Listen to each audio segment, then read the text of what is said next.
foi o primeiro debate só que eles não vão, ou eles não vão em nenhum dos debates? Eu acho que a campanha deles vai fazer agora uma gestão de danos, né? Porque você tem um dano de não ir ao debate e os outros candidatos serem perguntados, terem a exposição em horário nobre da televisão aberta, né? Que é uma coisa muito valiosa. E eles vão fazer a conta do dano deles irem e se exporem, né? Como eu falei, ao contraditório de pessoas atacando principalmente escândalos de corrupção de ambos candidatos. Eu, sinceramente, cara, acho que cabe ao eleitor entender se o seu candidato, ele não vai no debate, ele fica depois dando desculpinha, não vou porque, o Lula não foi. Cara, se você tem o que dizer, se você tem algo a apresentar, você tem que estar lá no debate. Você não é obrigado a votar, você não é obrigado a justificar se você não votou, né? Por que o cara, quando ele é candidato, a gente é obrigado a pagar um imposto para pagar fundo eleitoral para esses caras fazerem propaganda e eles não são obrigados a ir num debate expor as suas propostas diante do contraditório? Então, eu acho que no final das contas, cara, as campanhas vão ver agora qual foi o resultado deles não terem ido, o que para mim foi muito negativo, e vão tentar mitigar os danos de não irem nos próximos. Dito isso, cara, eu acho que eles não vão. Porque eu acho que, no final das contas, cara, deve ser muito ruim pra um Lula da vida, né? Ver qualquer um dos outros candidatos, olhar pra ele e falar assim: Lula, responda objetivamente. O teu filho está ou não está envolvido com o escândalo do INSS? O Lula vai falar o quê? Que não tá? É muita cara de pau, porque as evidências estão todas ali. E não é só isso, né? Se fosse só isso, tava bom, né? Não, exatamente, são várias coisas. Mas o Lula tem um discurso já pronto pra isso, que ele fala o seguinte: todos devem ser investigados. Isso. Se ele tiver que pagar, ele vai ter que pagar. Vai ter que ser investigado. Então ele já tá com esse discurso pronto. Mas primeiro que é muito feio o cara chegar em rede nacional e ter que falar isso do próprio filho. Segundo que as atitudes dele não mostram isso. A gente acabou de ver uma reunião que ele teve com um advogado que durou mais de 4 horas, o advogado do caso do próprio filho. Como assim? O presidente da República tendo, né? E mais do que isso, como é que pode aquela Roberta Lusinger, né, ficar pagando viagens de luxo pro filho do Lula, né, na Noruega? A troco do quê? A troco de lobby para vender canabidiol aqui no Brasil? Depois vazaram mensagens deles falando que o futuro é a Suíça. Depois vazaram mensagens dele negociando as vacinas, que agora eu não lembro exatamente qual era a vacina.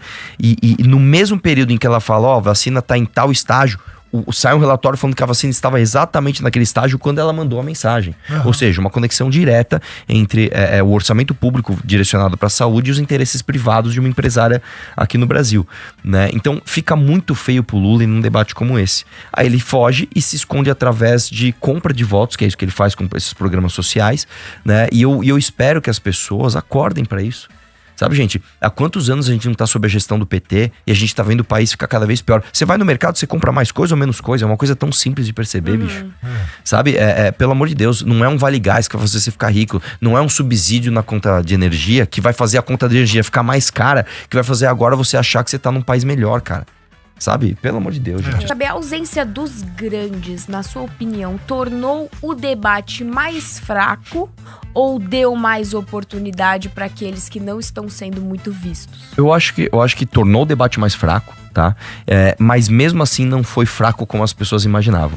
Só na rede da Bandeirantes deu mais de 500 mil pessoas simultaneamente assistindo. As redes hoje foram somente pautadas pelo debate. Né? O próprio Augusto Cury, que as pessoas quase não conheciam, passaram a conhecer ainda mais. As pessoas, eu digo assim, não conheciam o Augusto Cury como candidato. Nem né? imaginava que ele existia. Exatamente. As pessoas conheciam o autor Augusto Cury, mas não lembravam o rosto dele, a voz dele, e de repente viram ele no debate. O Renan Santos nem se diz, né? Ele explodiu nas redes sociais, lembrando que o TSE restringiu a rede de todos os candidatos nessa eleição, né? Por exemplo, se você vai pesquisar um candidato, seja de qual for, se você não colocar o arroba dele completo, ele sequer aparece no mecanismo de busca, né? O Renan, eu não vou lembrar agora, mas o Renan, se não me engano, ele ganhou mais de 20 mil seguidores só no período do debate. Então, eu acho que sim, foi mais fraco do que se os dois tivessem ido, mas ainda assim não impediu do debate ter sido um canhão de comunicação para as pessoas que estavam interessadas na eleição. Vou te dizer uma coisa, primeiro que a maior parte das pessoas está cansada dessa polarização entre Flávio e Lula. A maior parte dos eleitores do Lula votam no Lula porque não querem votar no Flávio, e a maior parte dos eleitores do Flávio votam no Flávio porque não querem votar no Lula. Ou seja, existe um campo gigantesco para se crescer ali. Como que a gente vai fazer para chegar lá? A gente conta com o nosso replicador. Diferentemente da 99% dos políticos, que eles focam na parte mais externa, né, da camada mais externa da cebola. Então eu vou falar uma coisa que não vai magoar ninguém. Eu vou falar o que é bonitinho, eu vou falar alguma coisa genérica, vou falar que eu amo as pessoas e que eu quero trabalhar pelo povo. A gente nunca fez isso. A gente solidificou uma base de pessoas que entende exatamente o que a gente tá fazendo, né? E a gente simplesmente falou, vamos falar a verdade, e isso, por incrível que pareça, tem dado certo, né? A gente sempre gosta de dar o exemplo, por exemplo, do Alexandre o Grande na Macedônia, que ele era o desacreditado. E foi ele que dominou a Pérsia. Aqui, trazendo pra política contemporânea, você tem o próprio caso do Zema. O Zema era um azarão em Minas Gerais e ele ganhou a eleição, né? São inúmeros exemplos de pessoas que muitas vezes estavam atrás nas pesquisas e de repente surpreenderam. A mudança, ela é não linear. Isso é uma coisa importante de dizer, né? As mudanças na nossa vida, e não só na política, na nossa vida as mudanças são não lineares. Quando as coisas dão errado, elas começam a dar tudo errado de uma vez. Quando as coisas dão certo, elas dão tudo certo de uma vez. Verdade. Então as mudanças são exponenciais e a gente aposta nisso pra chegar lá. Boa, boa. Muito bem. Quer falar, Marcos? Não, eu só queria perguntar pro Arthur o seguinte: esse discurso do Renan, que é um discurso que a gente percebe que ele tem um fundo de verdade, que ele diz um monte de verdade, que ele joga na cara das pessoas aquilo que as pessoas querem ou não ouvir. O que você acha que as pessoas pensam quando escutam o Renan? Eu acho que depende. Eu vou dar um exemplo pra você. Quem, por exemplo, é um público mais velho que assistiu o debate ontem, talvez tenha... O cara prendeu atenção, porque a retenção ela é clara, né? Mas talvez ele não tenha se encantado, porque o Renan, ele parece um cara muito agressivo.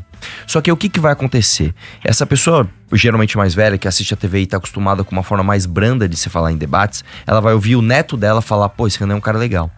De repente ela vai ver o coleguinha do neto dela falando que o Renan é um cara legal. E de repente, é isso que acontece geralmente nas democracias. Geralmente o homem jovem é o cara mais chato dentro de casa, que fica brigando e fica enchendo o saco por causa de política. Por isso que eu te amo, você que faz isso, cara. Faça mais isso. O Brasil hoje só saiu da não discussão política dos anos 90 e se tornou um país que fala de política, que entende o que é um STF, por conta de você, cara. Tá? Então esse cara geralmente vai, através da persistência, fazendo com que essas pessoas busquem ouvir o que o Renan tá dizendo, seja num corte do Instagram, seja numa sabatina do Jornal Nacional, que ele vai ter agora quarta-feira. E aí, quando você ouve o Renan, é inevitável você entender a densidade da inteligência e daquilo que está sendo proposto. Então, é muito simples, porque a ideia é você chamar a atenção e a partir desse gatilho de atenção a pessoa abrir aquela caixa para ver o que tem dentro. E como a gente confia muito no nosso conteúdo, eu tenho certeza absoluta que o fator de conversão nosso até a eleição vai ser surpreendente. 1 milhão. Eu vou dizer para vocês quem faz isso, tá? Os bolsonaristas fazem isso há muitos anos já. É verdade. Eles que propagam fake news. Eu vou dar um exemplo para você. Ai, uma vez eu fiz uma live. Uma vez eu fiz uma live explicando como é que você fazia para identificar se o combustível do seu carro estava adulterado. Você pega a gasolina, você põe água nela e vê a proporção de álcool que ela tirou da gasolina. Sim. Ou você pega o etanol e vê se o seu carro, a gente fala, ele está mijando pelo escapamento, significa que o cara colocou água no etanol. Aí um bolsonarista cortou esse trecho da minha live como se eu estivesse ensinando os donos de posto a adulterar combustível. A canalice é gigantesca. E aí eu vou te falar, esse tipo de gente que acredita nesse tipo de coisa, a gente nem quer o voto. Esse doidinho que tá pedindo intervenção alienígena, esse doidinho que se pendura em caminhão, esse cara é um caso perdido. Esse cara não tem o que fazer, meu irmão. Esse cara melhor aí do que não isso tem é jeito. vender ovo de dinossauro. Essa é a do dia. Maravilhosa. Não, ó, vocês querem mais? O Flávio esteve agora com o apóstolo Valdemiro, com todo respeito às pessoas que têm a sua fé religiosa no apóstolo Valdemiro. Mas o apóstolo Valdemiro, ele estava vendendo feijão a R$1.000 que curava o Covid, gente. Eu lembro disso. Como é que pode um cara fazer isso? Assim, então, por favor, gente, abram os olhos, sabe? O cara que te vende um feijão de R$1.000 que cura o Covid, ele está claramente te enganando, entendeu? E aí ele se apoia na fé, ele se apoia, né, na fé das pessoas, na boa fé das pessoas pra te enganar. Isso é horroroso. Eu vou dar outro exemplo. O Renan foi lá no púlpito do Lula e ficou chamando ele de ladrão. Eu vi.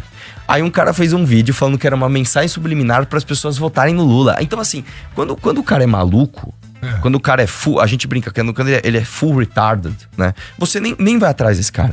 Deixa ele sendo doidinho lá. Você não tem muito o que fazer com essa pessoa.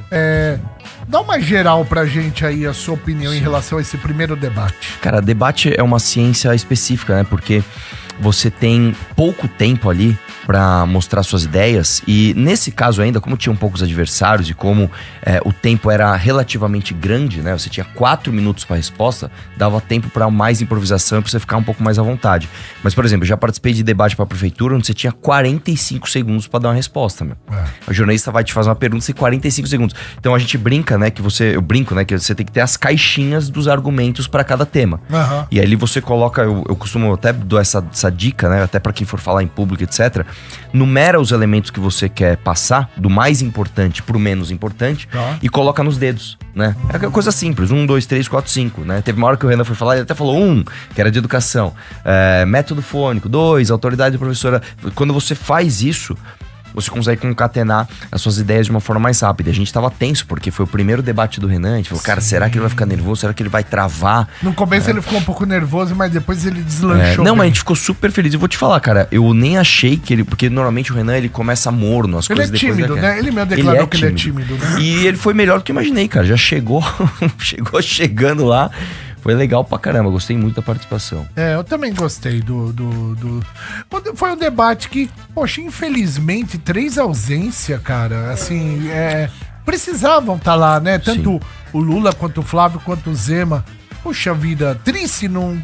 Qual é a sua opinião? Qual que é a estratégia de cada um deles pra não ir? Bom, cara, vamos lá. O Lula e o Bolsonaro, o Flávio, né, não foram porque são 2 bandidos e sabem que vão ter que ser, né, vão enfrentar ali as acusações de quem tem escândalo do INSS nas costas, quem tem o filho ali envolvido com o escândalo do INSS. No caso do Flávio, os encontros com o Vorcar, os milhões pro... aspas, filme, né? Então, esses 2, eles fogem do confronto, porque sabem que quando estão diante do contraditório, fica difícil você conseguir, né, passar pano para si próprio e se defender. Agora, eu achei muito triste também, não sei se vocês viram, o que o Cury fez, né? Eu achei esquisito, pô. O Cury é um cara experiente, um cara mais velho, um cara que passa seriedade, escritor de livros, e ele fez uma coisa meio adolescente. Ele chegou na porta e falou, vou entrar. Não vou entrar. Vou entrar, não vou entrar. Caramba, meu, como assim, cara? Qual que você acha que era o motivo da dúvida? Isso, sabia? Eu acho que essa atitude. Ele quis dar uma hypada, né? Inclusive o nome dele foi o mais pesquisado no Google Trends nesse momento. Mas eu não acho que foi uma hypada positiva, porque eu acho que passou um certo desrespeito dele para com a imprensa, né? E, pô, você põe o púlpito, você põe o camarim, você põe todo mundo lá, e aí, de repente, o cara fala que não vai. Não, eu vou só dar entrevista coletiva, depois vai embora. Aí depois ele entra numa live com o Marçal, a live flopa. Não dá pra entender nada. Então, assim, eu achei esquisito. Agora, de tudo isso que foi dito aqui, eu acho que até a coisa mais absurda de todas, foi até o que o Renan denunciou lá, que não só o Lula não foi no debate, como ele foi pra uma sabatina na Record, né, pra tentar tirar a audiência do debate. O que, assim, com todo respeito à Record, né, por que vocês fizeram? Vocês estão subservientes ao Lula? Vocês estão a serviço da campanha do Lula? Porque tirar ele de um palco onde ele vai ter o contraditório pra fazer uma sabatina de comadre? Né? Foi perguntado pro Lula onde tá o Lulinha? Foi perguntado pro Lula o envolvimento dele com o careca do INSS? Foi perguntado do sítio, do triplex, os clássicos? Não foi. Então, pô, que história é essa? Né? E aí, quero dar os parabéns aos corajosos que foram no debate, tanto o Caiado quanto o Cury, apesar da palhaçada dele, né? Mas apareceu, e pro Renan Santos, que esteve lá também. Muito bem. Bartô, quem quer falar? Bartô? Eu queria só saber também se você tem alguma informação do porquê que o Zema também não foi. Cara, eu acho que o Zema, na verdade, ele tá pra desistir, né? O Zema, ele fez uma coisa muito triste, que foi construir uma carreira puxando o saco do bolsonarismo. E no momento que ele tentou se diferenciar, o próprio partido dele não o autoriza a fazer isso, né? As pessoas do partido dele não querem pedir voto pra ele. As pessoas do Partido Novo querem pedir voto para Flávio Bolsonaro. E ele tá numa posição muito difícil, porque se nem o próprio partido acredita nele, como é que esse cara vai pra um debate, né? Enfrentar pessoas habilidosas que vão colocar o contraditório. Então, eu acho que pro Zema, eu acho que até foi a estratégia acertada. Acho que não tinha que ir mesmo. Acho que tinha que até sair da campanha e fazer outra coisa. Quer perguntar, Rafa? Não, eu Posso fazer uma perguntinha? Eu não tenho nenhuma pergunta a fazer ao senhor Arthur Duval. Eu quero Você fazer... rejuvenesceu, hein, meu? Você rejuvenesceu, Ele tá cara. com o cabelinho. Rejuvenesceu. Eu não sei o que aconteceu, mas você tá mais É o jovem. cabelinho É o cabelinho. Deixa eu te Tá fazer uma bonitinho pergunta lá. rapidinho. Arthur, a gente vê nessa imagem aí dos debates que desta vez a gente não tem nenhuma figura feminina para competir aí Triste. nas eleições. O que é muito triste, porque eu escuto muito na rua pessoas falando que até se a Michele Bolsonaro estivesse concorrendo, votaria, seria uma opção de primeira, assim. E eu quero saber, na sua opinião, se tivesse alguma figura feminina aí, quem que você colocaria, se você pudesse? Eu colocaria a Amanda Vettorazzo, né? A Amanda Vettorazzo, inclusive, que ela tem idade pra ser presidente. Ela é uma pessoa que... Não sei se vocês viram a última ação da Amanda agora. Tem um bairro aqui, na Vila Mariana, onde virou moda invadir casa, né? E o MST, o MTST, eles saem invadindo casas e eles chegaram ao cúmulo de invadir uma casa onde estava habitando uma senhora de mais de 70 anos. Meu Deus. Eles invadiram a casa dela. Ela não lembro agora, ela foi visitar uma família, alguma coisa assim, ficou o dia inteiro fora. Quando ela chega em casa de novo, tinha uma invasão, ou eu não lembro se era do MST ou do MTST, de uma pessoa que simplesmente entrou na casa dela. A Amanda Vettorazzo ficou sabendo, foi lá na porta e falou pra moça: como assim você está invadindo uma casa cuja senhora mora aí?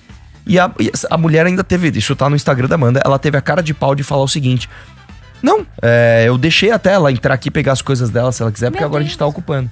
Aí a Amanda falou: não, eu vou te levar presa. E a mulher falou: não, eu não vou ser presa, fica à vontade. E a Amanda prendeu essa moça. Né? Então a Amanda tem coragem pra esse tipo de coisa. Eu quero lembrar que a Amanda Vettorazzo, por conta do enfrentamento dela ao crime organizado, às esquerdas, ela teve a sua casa vandalizada, inclusive, ela teve que mudar de casa. Ela sofreu ameaças de morte, ela e a mãe dela, elas moram sozinhas.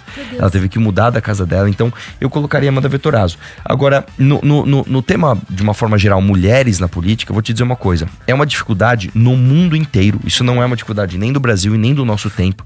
É uma dificuldade do mundo inteiro o envolvimento de mulheres com atividade política, né? Vários antropólogos, vários sociólogos tentam explicar esse fenômeno. Não se sabe por quê, mas de fato a atividade política é uma atividade que, talvez por ser tem muito conflito, e a mulher é uma pessoa ela é um ser humano mais empático, acaba afastando a mulher desse tipo de atividade, né? Infelizmente, como a gente vê, no mundo inteiro há esse déficit de mulheres envolvidas com atividade política.